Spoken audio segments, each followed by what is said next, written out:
Ratu Dewa resmi menjabat sebagai Sekda Kota Palembang. Setelah dilaksanakan proses pelantikan oleh Wali Kota Palembang Harno Joyo, disaksikan Sekda Sumsel Nasrun Umar.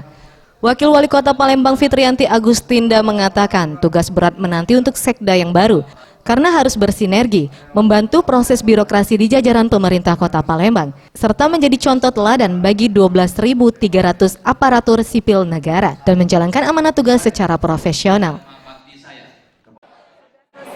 Proses pelantikan Sekda Kota Palembang, Bapak Ratu Dewa, tentu saja dengan harapan-harapan ya, dengan banyak titipan-titipan amanah yang sudah disampaikan oleh Sekda Provinsi, yang sudah disampaikan mewakili Gubernur Provinsi Sumatera Selatan, yang sudah disampaikan oleh Bapak Wali Kota, yang sudah disampaikan oleh mantan Sekda kita, Bapak Robin, dan tentu saja kami, saya Wakil Wali Kota dan seluruh jajaran pemerintah yang ada berharap banyak terhadap Sekda yang baru ini.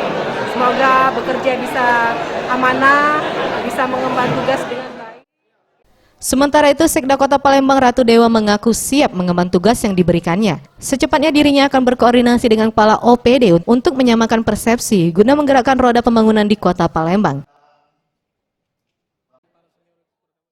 Komunikasi mungkin hari Senin saya harus roadshow ke seluruh OPD. Saya akan datangi mereka, saya akan soan dan saya akan mengajak mereka untuk bekerja bersama-sama dalam rangka menggerakkan roda pemerintahan dan pembangunan di Palembang.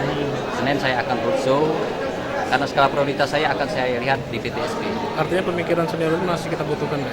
Masih mereka cukup produktif kita butuhkan karena saya sekali lagi mendorong untuk pelayanan di unit-unit pelayanan itu untuk terakreditasi baik nasional maupun internasional.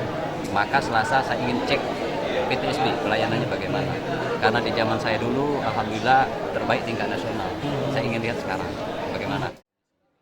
Pelantikan Ratu Dewa ini mengisi jabatan Harobin Mustafa yang berakhir karena memasuki masa pensiun. Tim Liputan Sriwijaya TV.